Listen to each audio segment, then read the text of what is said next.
Did you know that the National Gallery of Jamaica is the oldest and largest public art museum in the English-speaking Caribbean? This museum, which was established in 1974, has a wide range of early, modern and contemporary art. Did I pique your interest? Good. This is the first of 3 interesting stops we'll be making in this Friday edition of your Jamaica Magazine. Don't go anywhere.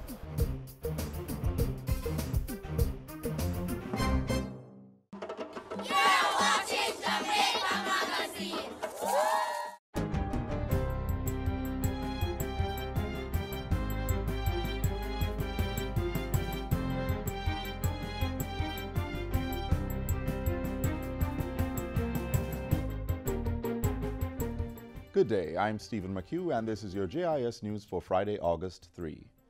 Come next week, board members of agencies under the Ministry of Energy will be meeting with Prime Minister Andrew Holness. The Prime Minister will be giving direct policy instructions to the board members of the Petroleum Corporation of Jamaica, National Energy Solutions Limited, Wigton Wind Farm, Petrojam Ethanol Limited, Board of Examiners, Jamaica Aircraft Refueling Services, and the Government Electrical Regulator. The meeting will be held at the Office of the Prime Minister, where ministerial authority for the energy portfolio was recently transferred. Meanwhile, the leadership of the Spectrum Management Authority Board is yet to be finalized. That clarification came yesterday in a statement from the Office of the Prime Minister, responding to media reports that an interim chairman had been identified for the post. In refuting the claim, the OPM added that government was still in the process of reviewing all boards of the Ministry of Science and Technology, including Spectrum. The various boards have been summoned to a meeting with Prime Minister Andrew Holness. They will be required to report on their activities and processes, as well as receive policy direction geared towards enhancing good governance, transparency, and accountability. The state-owned oil refinery Petrojam is seeking to reassure Jamaicans that the increase in fuel prices is unrelated to matters locally.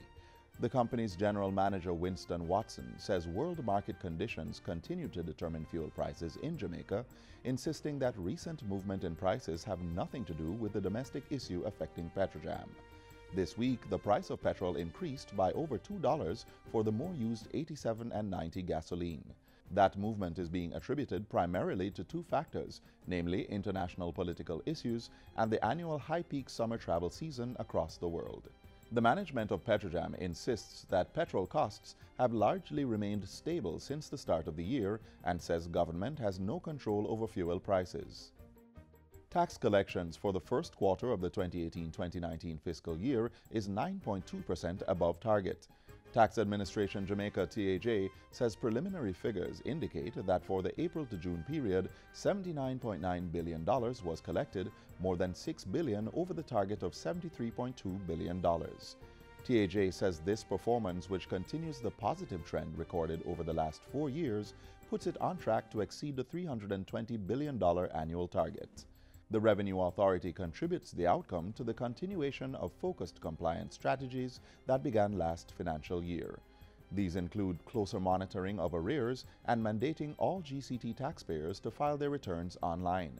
TAJ says it will continue to utilize all the avenues available to encourage and foster voluntary compliance through moral suasion. Notwithstanding, tax evaders are warned that they will be aggressively pursued through intelligence and enforcement actions and brought to book. August 2019 is the projected deadline for the completion of rehabilitation work at the Caenwood Regional Hospital. The initial deadline was estimated for the end of this year.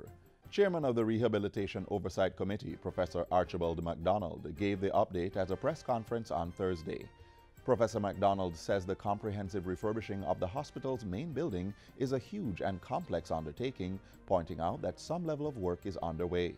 The layout of the floors and redesign of the spaces for operating theaters, all of that is going on. It's not a single project, it's actually a program consisting of several projects. And the project management team is now in place. The team is in the process of determining the scope of work and costing.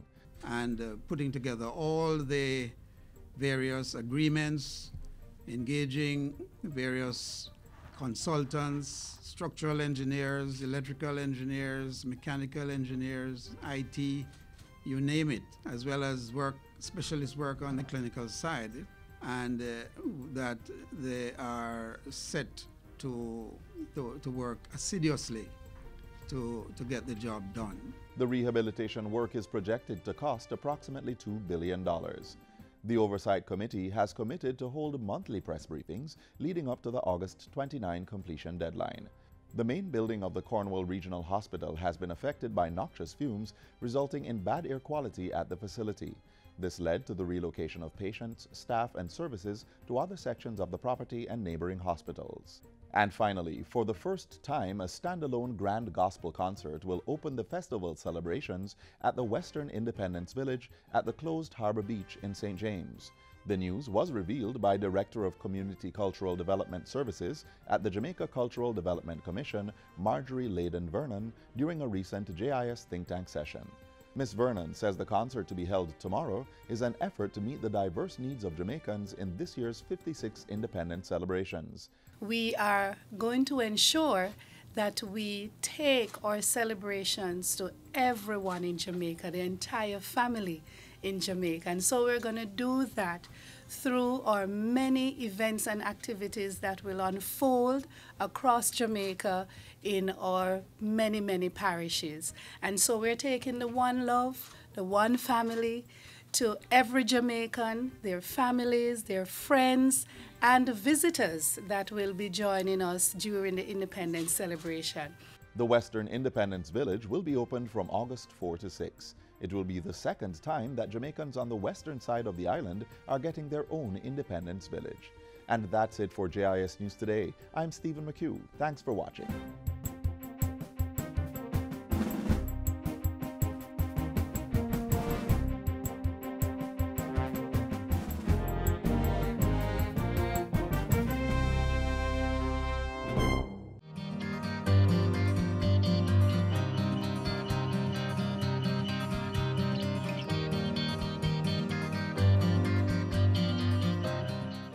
The Bustamante Museum was once the home of Jamaican national hero, Right Excellent Alexander Bustamante. This recently fully restored facility showcases a wide collection of memorabilia that tell the story of the only Jamaican to receive the honor of national hero while still alive. Watch now as we share more details about the man who became the first Prime Minister of independent Jamaica in 1962. He was a commanding figure, a ruggedly handsome and stylish gentleman who was very sure of himself. He was born William Alexander Clark in Blenheim, Hanover in 1884. At age 20, he did what was typical of many middle-class Jamaicans like himself: migrate to make a life abroad. For the next 30 years, his adventurous spirit took him to several countries, including Panama, the United States, and Cuba. And during his travels, he changed his name from William Alexander Clark to Alexander Bustamante.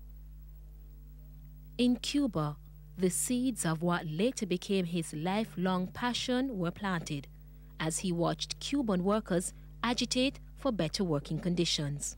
In 1933, he was in Cuba. In fact, he left Cuba for Jamaica. And as you know, in Cuba, there were thousands of Jamaican workers in the Santiago Oriente region. And he would have seen the agitation in Cuba in 1933, as Cuban workers, in fact, were in rebellion in 1933. Upon his return home in 1934, at age 50, Bustamante set up his business in downtown Kingston. This brought him in daily contact with the woe and misery of the Jamaican people. He goes into the money lending business, and who better to understand the conditions that people suffer than someone who lends money? And this, I believe, must have developed in him the almost hobby of writing letters to the press, commenting on the terrible conditions existing in Jamaica in 1938. He bombarded the Gleaner, the island's main newspaper, with letters about the plight of Jamaican workers. These letters were regarded as hostile and earned him some unsavory labels such as pest, communist, and usurper. Around September 1937, Bustamante seemed to have taken the decision to be the voice of change for the Jamaican worker. He took his campaign to the street corners and homes all over the island. From Westmoreland to Kingston, Bustamante drummed up support, encouraging workers to protest for better working conditions. When the workers on the waterfront in May 1938 went on strike, it's a completely spontaneous thing, said William Grant, an ex-Garveyite, actually approached Buster. I said, come and talk to these wharf workers. When he went down to the wharf, the workers were a little bit unwilling to talk to him because Buster was a brown man or near white. But Grant actually persuaded them to listen. And this is how he actually got a toehold into the labor movement in Jamaica. He was affectionately called Buster or Chief, the champion in the struggle for workers' rights. Those whom he represented stretched from the sugar fields in the west to the docks of Kingston and to the banana fields in the east. And Jamaicans embraced him wholeheartedly. He had a common touch. And he was very much easy and at home in some back room of some shop, eating saltfish and crackers and whatever, you know, having a drink and elbowing with the people and talking very much at home.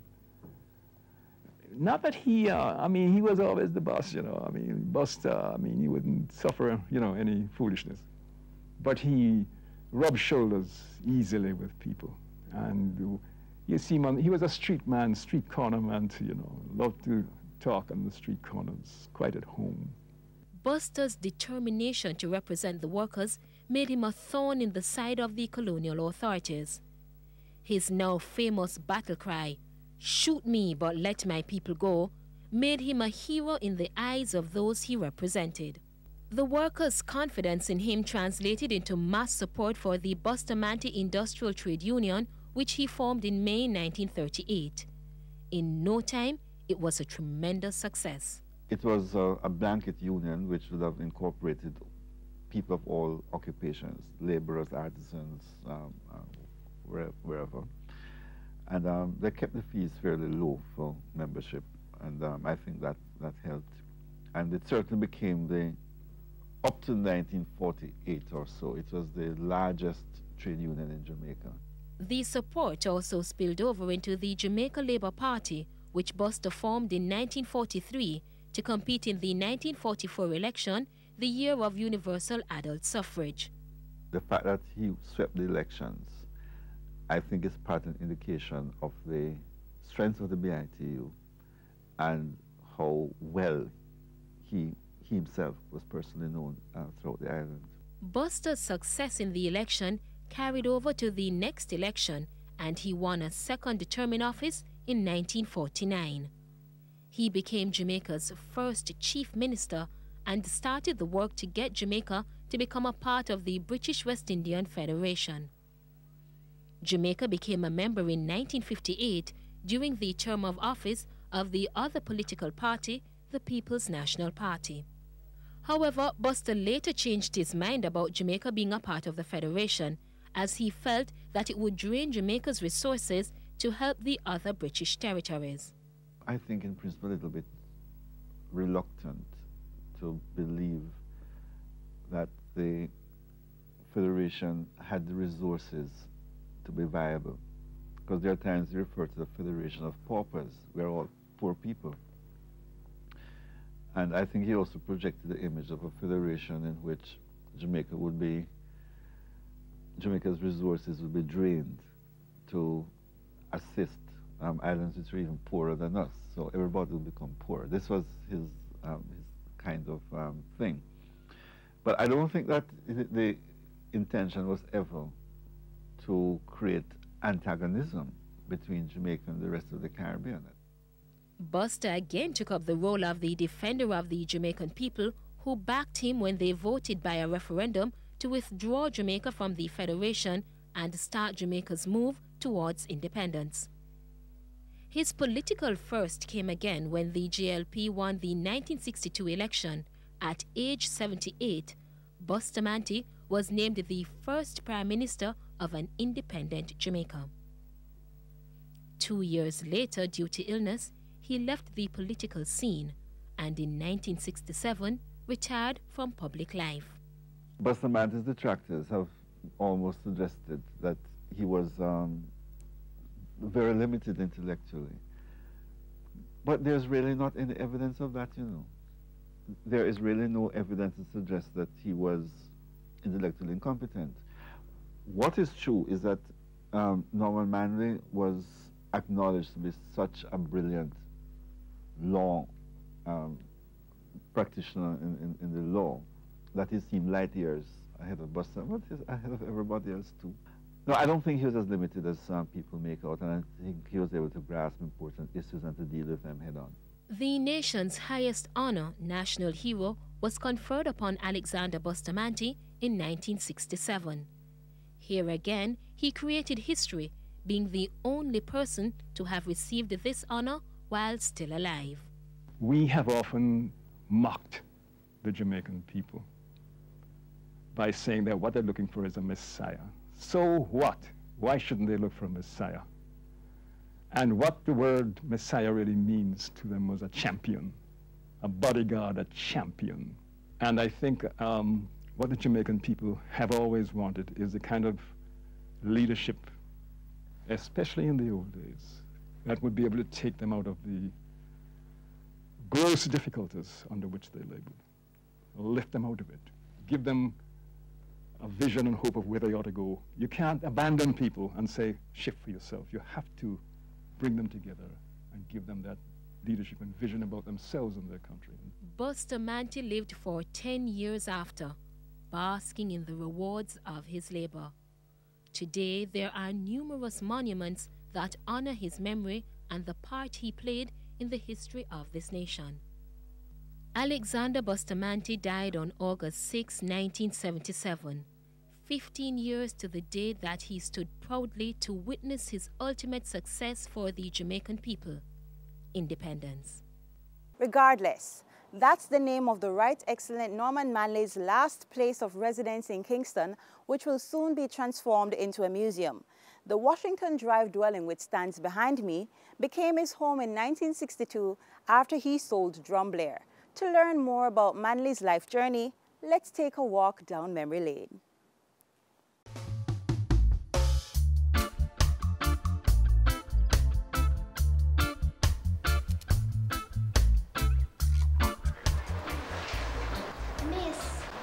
Yes, Betcha. I don't really know much about Norman Washington Manley, other than that he is one of our national heroes. Can you tell us more about him? Sure, but I want you all to listen very carefully, okay? Norman Washington Manley was born at Roxborough, Manchester on July 4th, 1893. He was a brilliant scholar, which meant that he did extremely well in school and later went on to be a lawyer. It was Norman Manley's expertise as an attorney in the criminal, civil, and appeal courts that laid the foundation for what was to be his life's work in Jamaica's political development. It all started with his advocacy for the country's banana growers who wanted to establish a banana shipping company, but this was strongly opposed to by a foreign-based exporter in Jamaica. Still, that did not stop Manley from intervening, and in the end, the export company set aside 1 cent per sum of banana exported from Jamaica to form a fund called the Jamaica Welfare Limited. And what do you think these facts say about the character of Mr. Manley? Miss, he was not only concerned about the farmers or the poor, but he was also dedicated to helping them. That's true. And in 1938, when a series of industrial actions broke out, workers went on strike, Norman's cousin, Alexander Bustamante, who is another one of our national heroes and who is also a strong defender of the poor working class people, was arrested. And guess what? Alexander Bustamante asked Norman Manley to represent the striking workers who were determined that they would not return to work until Bustamante was released. Norman's response would forever change the course of his life. And that night I made up my mind, and I put an advertisement in the leading newspaper of Jamaica that I would represent all the striking groups in the country. His ability to negotiate the cause of the poor resulted in Bustamante being released and the workers' fury calmed, at least for a while. By this time, Norman Manley had reached a turning point in his political career. And it was then I realized that the time had come to make a new political move.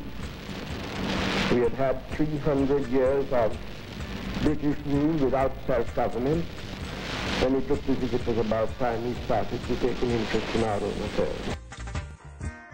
Miss, what he meant by new political movement? Was he going to stop looking out for those workers? No. He still cared for the people, but he wanted more for them. Remember in 1938 when he formed the People's National Party? Yes, miss. But the people, especially the poorer working class, were not allowed to vote. So he set out on a mission to change that. Norman Manley was deeply involved in the fight for a new constitution for Jamaica and was among those who helped to bring the country to full adult suffrage in 1944 from a reluctant British colonial rule.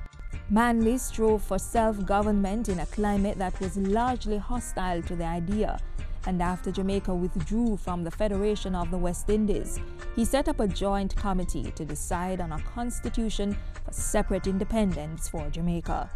With great distinction, Manley led the team that negotiated Jamaica's independence from Britain. Throughout his political career, Norman Manley was elected Chief Minister after the 1955 election and later as Premier in 1958.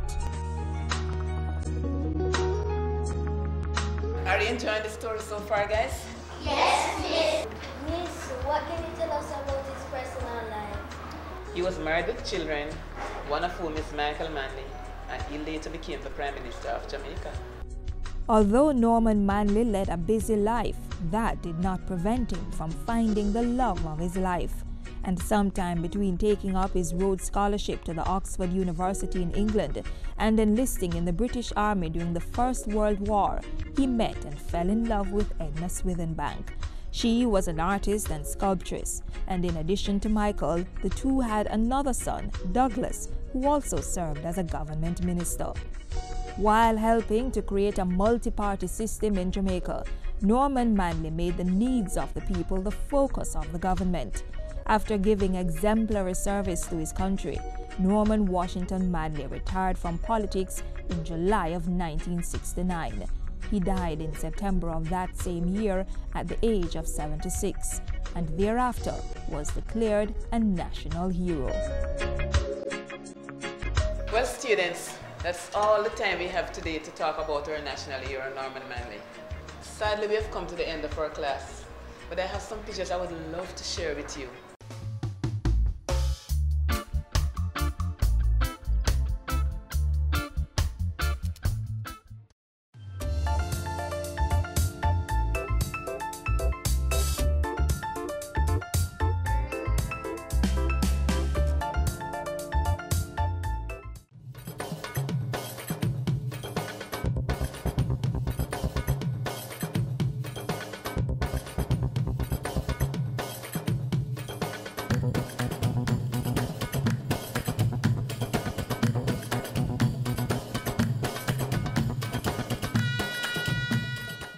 Visual arts has many components. These include drawing, graphics, sculpting, photography, painting, animation, and fashion design. And every year there's a university right here in Jamaica that showcases some of the best examples of these art forms. Welcome to this week's edition of the Arts Page.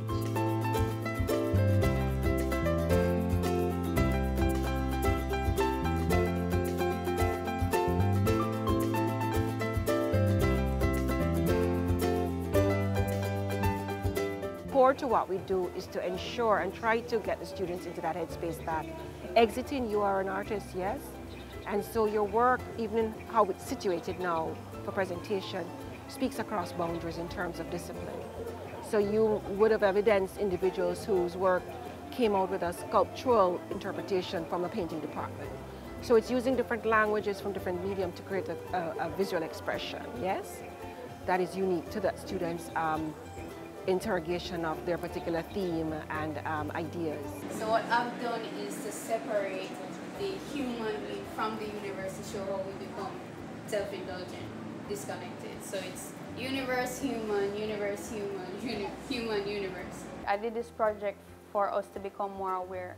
I'm starting the conversation that no one wants to talk about. You know, we are the problem, we are the cause, right? So we had the connection, we got disconnected, and the solution to this disconnection is balance.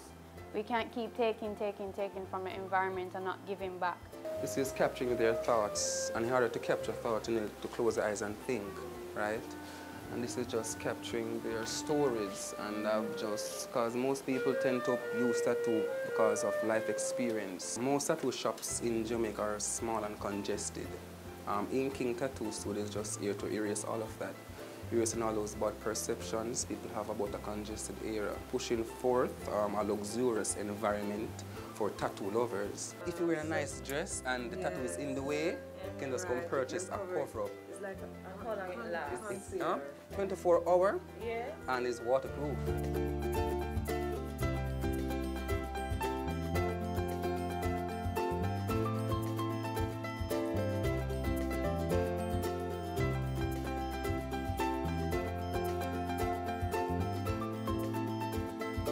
So what you have is a lot of cross-disciplinary presentation, very interdisciplinary work presented, yes, and it is particularly exciting. And I must say that the level this year has been particularly high.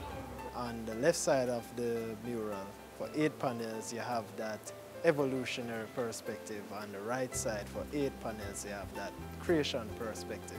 But both sides are stylized in such a way that show that there can be common ground between them. I'm hoping that it inspires. I'm hoping that it inspires, and it also inspires me to do better work.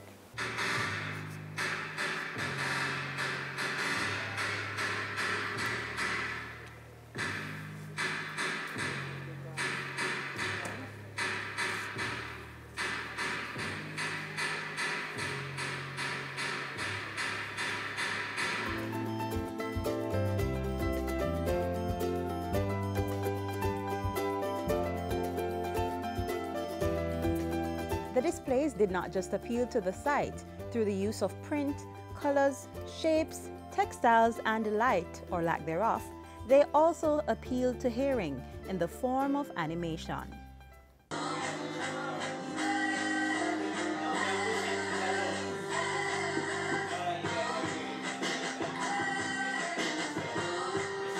And some even allowed touch and interaction, such as this fun and engaging art room.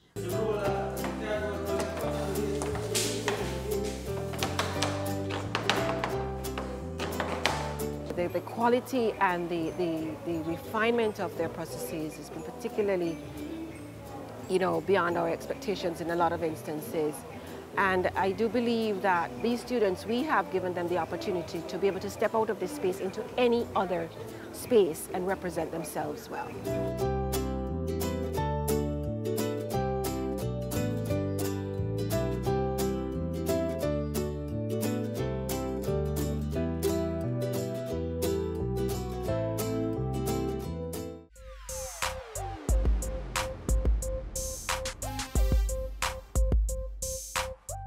And just like that, it's time to end today's Heritage Tour. Thanks so much for taking each step with us. We do hope you enjoy the show while learning pertinent information about our rich cultural heritage. Feel free to visit our website, jis.gov.jm, for more information about our Jamaican national heroes and heritage. I'm Sandra Clark, signing out from the National Gallery of Jamaica, an artery linking us to the stories of the past. Happy Friday and happy almost Independence Day.